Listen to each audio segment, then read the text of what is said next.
ए सखी। अरे कहियो न सैया हो पलंग पर कूदे, बीत जला छूछे मंगलिया बूढ़े।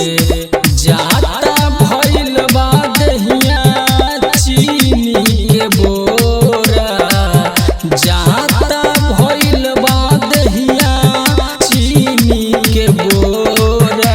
घिसे सौतीन के सिलवट पर लोढ़ा हो, घिसे सौतीन के सिलवट पर लोढ़ा हो, घिसे सौतीन के सिलवट पर लोढ़ा हो। डीजे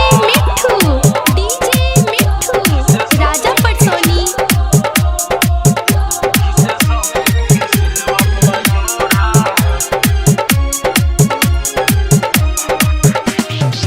दिन पर दिन बिगड़ल जाता एकर अदतिया, मन कर गारी दीही एकरा के नतिया।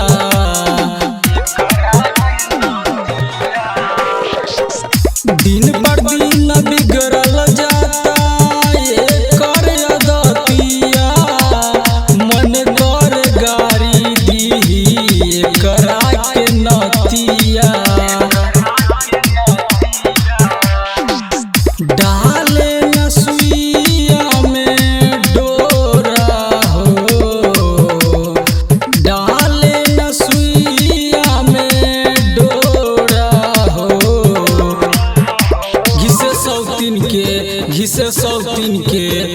सौतीन के सिलवट पर लोढ़ा हो, घिसे सौतीन के सिलवट पर लोढ़ा हो।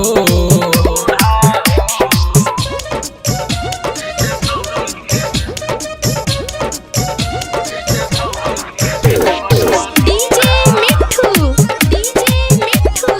राजा पटसोनी।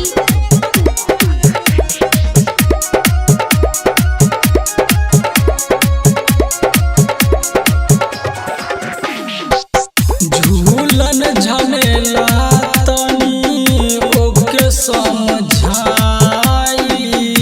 सानी देवरवा जनी ऐसे ना सताई। झूलन झमेला तनी ओके समझाई, सानी देवरवा जनी ऐसे ना सताई।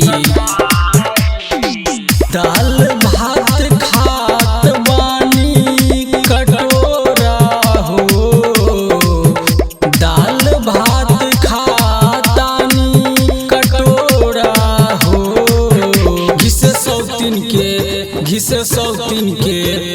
सौतीन के सिलवट पर लोढ़ा हो, घिसे सौतीन के सिलवट पर लोढ़ा हो।